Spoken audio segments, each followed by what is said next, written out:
Ladies and gentlemen, I want to welcome all Jamaicans wherever you are in the world.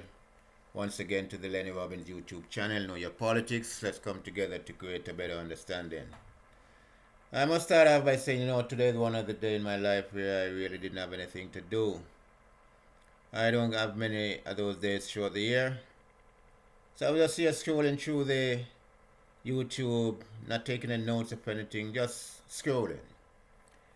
Whilst doing that, I got a call from a friend who said, boy, you need to go to your LinkedIn page, and there's something there. He brought my attention to an article. I need you to read that article because last year, May, in a video that you published on YouTube, I remember you saying something about the very same thing this article is addressing. And I see a lot of people in your comment section, a couple of people in the comment section say, you don't know what you're talking about, you're a damn fool. I said to him, listen, don't worry yourself, my brother. Because even when Christ was on earth, walking the earth and came down, was preaching that he came to do this and do that for people, a lot of people still didn't believe him. Even Noah was preaching about the ark and the flood, a lot of people still didn't believe. So don't worry about what people have to say about you today. Just keep doing what you believe in and trust in what you believe in. The fact that I'm not misleading anyone, but anyway, I'll jump to it. I'll jump on my page and see what it is saying. And I'll call you back as soon as I'm done. So we hanged up there. Ladies and gentlemen, I went to the page. And the article that is talking about is titled, Redefining Success Beyond Wealth and Degrees. Beyond Wealth and Degrees.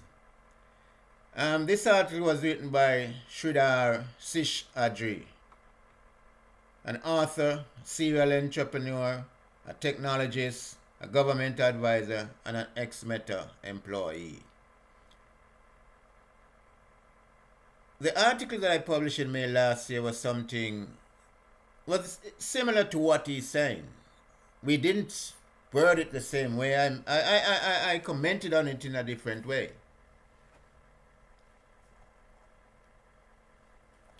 But the outcome of our suggestion and of that video and this article that he has written is the same thing. We are addressing the same thing. Seek redefining success beyond wealth and degrees. Now, one of the first things I need to point out here, even before I get into the article, is that the world is evolving. Success is evolving. People are evolving. People's priorities are evolving. People's values are evolving. And where there is contentment, there is suffering. Where there is suffering, there is contentment.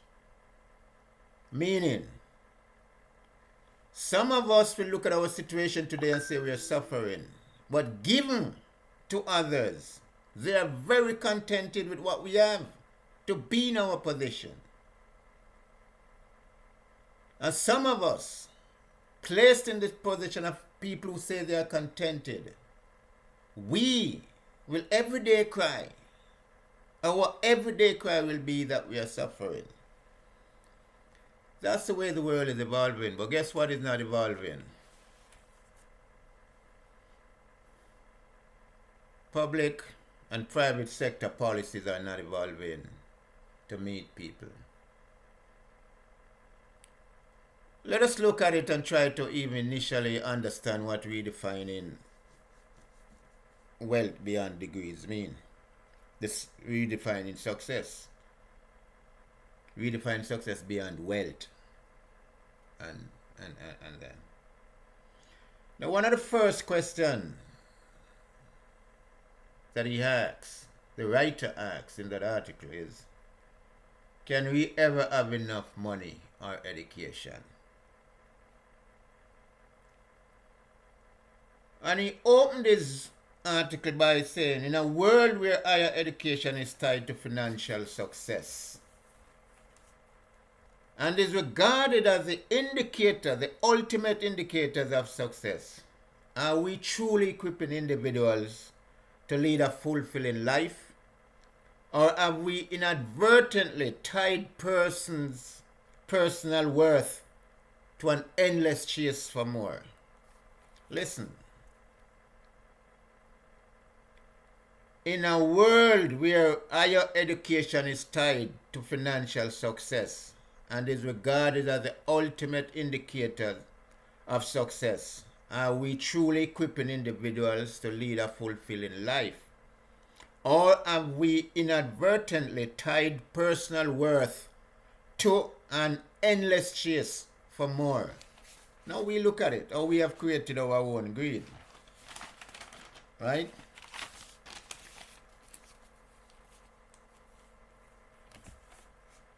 In redefining success beyond wealth, he made a few bullet points. I took 3 from it because I'm relating this to the Jamaica situation and in relation to the video that I posted last year about this very same thing. The very first bullet point that the author raises: qualified. How can we redefine education and financial success? Bullet point 1. Qualified yet underutilized. Qualified yet underutilized. What does he mean? Quite naturally, quite simply. How many students we can name that has graduated from UWI and has to settle for a work below their educational quality, accept a salary that doesn't even allow them to repay their student loan, doesn't allow them to even help the very parents who made sacrifice to keep them in school and see them through school, doesn't even help them to view further studies better down the line. How many students we know like that? How many students we know in Jamaica right now at a university education and it's not working? That is what we call educated versus underutilized. And how many of those same graduates from UWI or UTech or whatever institute of higher learning they graduated from in Jamaica, how many of those very same students migrated to greener pastures seeking a better life?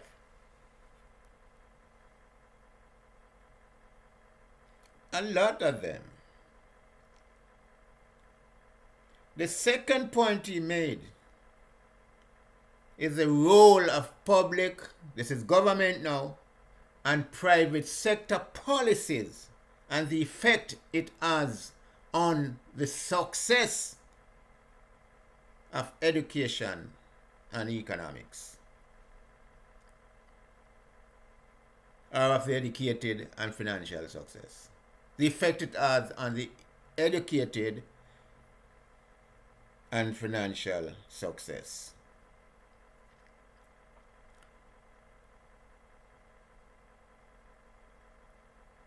It is time,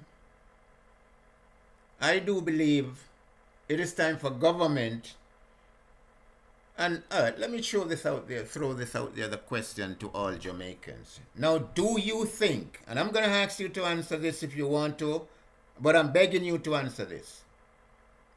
Get in the comment section and answer it yes or no. Share this video if you see it, and have your subscription. Because we're going to go deep, well, I'm going to go deeper into this matter. I'm going to get a lot deeper into this matter because there's so many things staring us right in the face as Jamaicans that we are overlooking, and the government recognizes it but is not saying one thing about it. Now the question I want to ask, should we or should the government rethink the economic and educational structure that now exists in Jamaica today? Remember, I've said it in other videos, my mantra for politics, is that it is the equitable distribution of wealth justice, and opportunity.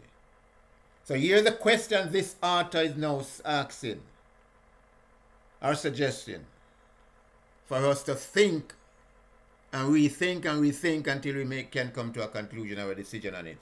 Should government rethink the education, economic and educational structure?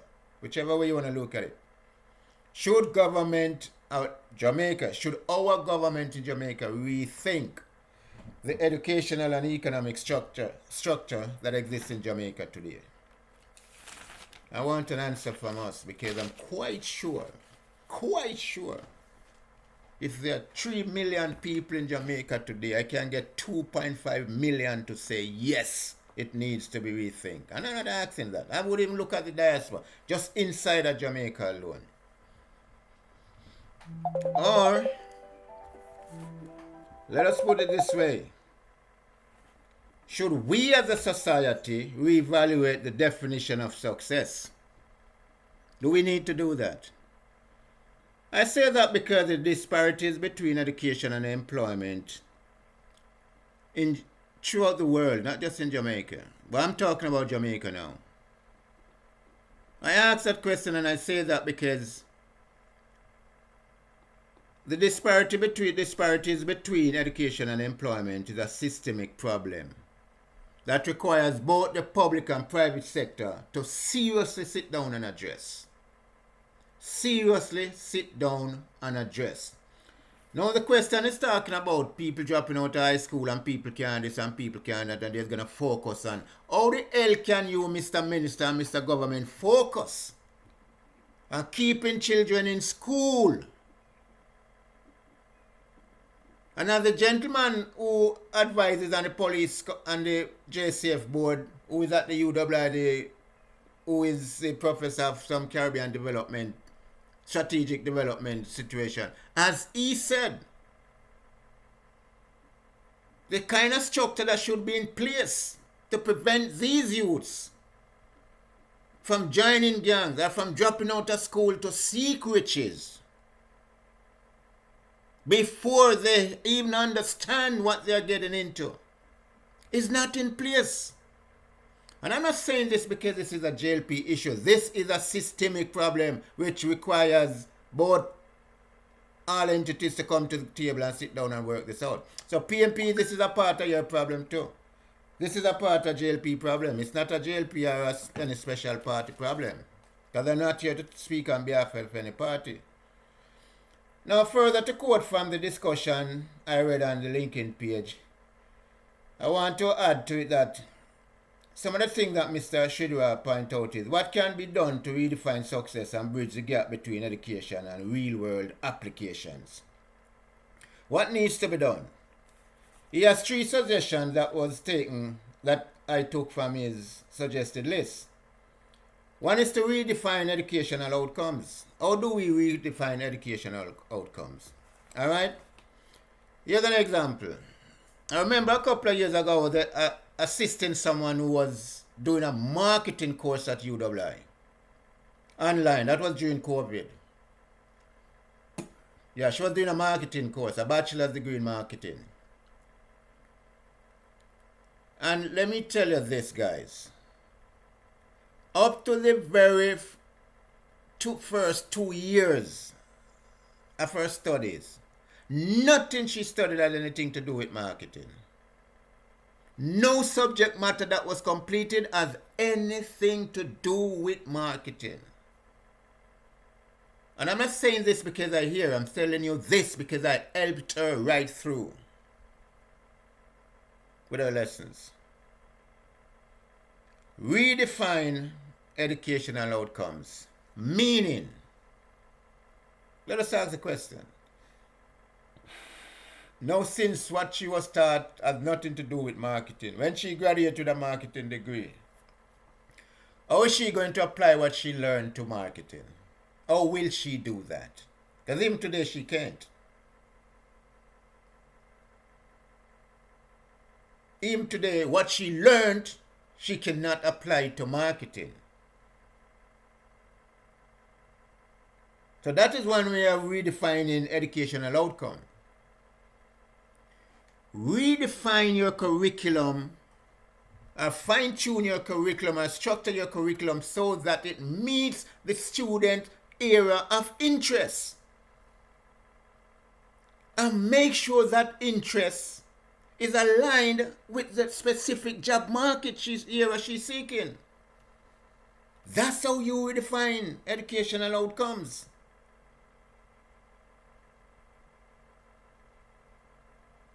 So then we can start to resolve the disparity between education and financial success. We can start to resolve that disparity. Secondly, you mentioned encourage entrepreneurial localized opportunity.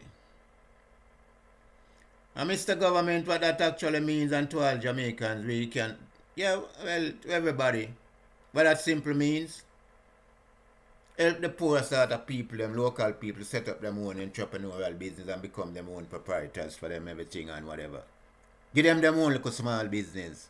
Because what that does is to drive the economy. Because if we go back to the last budget speech, we hear nothing like this. Nothing like this. So what are some of the problems? Most of the problems we are overlooking, like I said, is systematic. It's systematic, and the government knows that. It's a systemic problem, and the government knows that. But they're not going to address it because the public is not aware of it. Even those of us who are aware of it is in such a small number that a lot of us not saying one thing about it either. Thirdly, the suggestion is to change the cultural narrative of success. Remember, years ago it was sufficient, If I pass my common entrance them days and go Jago, I go one of them Glenmore school or one of them big school in Jamaica, and JC or KFC or one of them school, and that was enough success to my mother and father, in the community. Boy, I'm a boy, a big boy, I'm go such and such a school. And worse, if you come out and get a little bad job as a bank, as a clerk, that was your understanding of success and understanding of success at the time. If you hear some gone on to you has gone study to be a doctor, what big success that, man. You walk back in the avenue, everybody bow to you. But all of that has evolved. So government has a role to play in the whole cultural narrative of what is success. People not align them lives again as total success to be a monetary thing or an educational thing. Contentment, lifestyle, family structure, peace of mind, healthy body. This is the way things are evolving. And government and private sector, you both have a role to play. While I was reading this, I was thinking about the kind of success and our political parties are promising Jamaica when they become the next government. Because I listened to a lot of the stuff on their campaign trail, and I've made note of a lot of the promises that they're, pushing out there to Jamaicans. Vote for me because I'm going to do this. Vote for me, I'm going to do that. You understand? But the real world promise that they are giving us lies in infrastructural development, roads and building and bridges and all of these things. And even if they want to build airports, who is going to fund the operation of the airport? How is that funded? How many plane flight comes in, how many flight goes out? That's how it is funded and will be funded. Is that a large-scale development for the country? No. Remember they said the airport over in St. Mary now? That they opened recently. It was operating before, Years ago, people used to fly in at that airport, the James Bond airport. And it closed down and then they reopened it now. The chances are, what is the prediction here? The certainty it won't close down a couple of years from now. We have to begin to change the narrative of success and understand, Mr. Prime Minister and Mr. Leader of the Opposition. It is time for us to stop the misleading nonsense. It is time for us to be honest with the people. And when I say honest, I mean honesty comes by transparency, sir. To both of you gentlemen. Honesty comes by being transparent. You can't do something, you can't do it. Don't promise what you're not going to deliver. You know you're going to have a heck of a time delivering, because as I said before, any party from the next government is going to have a hell of a time to govern. Difficult time. It's not going to be easy. Well, ladies and gentlemen, kind of glad this article came out, you know. I'm glad I was directed to this article because, like I said, I'm going to go into it a lot more. This is not the full context of it because there's a lot more to it than what I've said about it. I'm just trying to briefly, because of the time we have on YouTube, I'm just trying to do a brief thing with it as quickly as I can. And I just want to welcome you this opportunity again and say welcome to the Lennie Robbins YouTube channel. Know your politics. Let's come together to create a better understanding. You understand? Because when government are telling you say parental this and parental this and children and no parental structure and no parental this. You understand? Government not understanding the psychology of the evolution of success. And how it plays on the youth's mind, both male and female. They now wait for things to come to them no more. People are prioritized for them values. Their priorities has changed, their values has changed. So they are going out there to grab for themselves what they want. Now the government is nowhere, in no way, shape or form, and is nowhere near that understanding. Even if they do, notice they haven't said one crap about it. But they are ready to kill you, shoot you down, and do what? When you kill off 50% of the nation youths, what's going to happen? Where the next generation is going to come from? The next generation of leaders, next generation of this, next generation of street cleaner. I don't even talk about no engineer and all these things. The next generation of street cleaners, where will they come from? Because who is going to street clean? Who will we have to sweep the street? Who will we have to do the dirty work if you're going to kill them all off? You have a role to play, Mr. Governor, Mr. Government, and you have a role to play, private sector. You guys need to come together and redefine what success is. Educational and this whole thing. I just want to say this one thing to Jamaicans all over. I invite you to watch a movie. I don't know if you pull it up on YouTube. Or maybe you can see it on Google. I'm not sure about Netflix or Peacock. A John Singleton 1995 movie, Higher Learning. I'd like you to watch that movie. Because we are talking about redefining, as I said, this is all about redefining success beyond wealth and education. Redefining success or understanding success beyond wealth and education. Watch that movie. 1995 movie, Higher Learning. Producer, John Singleton. Ladies and gentlemen, welcome once again to the Lennie Robbins YouTube channel. Know your politics, let's come together to create a better understanding. For you, for me, for all of us, because none of us know it all. With all that where people are saying, and we none of us know it all. Because we got to listen to our politicians because we want to watch what they do. Jamaica, blessed love, peace, over and out. Catch you next time. Like I said, I'm going to dive back into this article a lot further because a lot more things have been said about it. And it's awakening. It's an eye-opening article. It's an eye-opening article. And we need to get into it. Some of us who can go and link it and probably search for it. I gave it to you. Redefining. The title is Redefining Success Beyond Wealth and Degrees. Well, education is also a degree. But the exact title is Redefining Success Beyond Wealth and Degrees. Ladies and gentlemen, Lennie Robbins YouTube channel. Over and out. See you next time. Thank you. Like, share, and comment. Please do.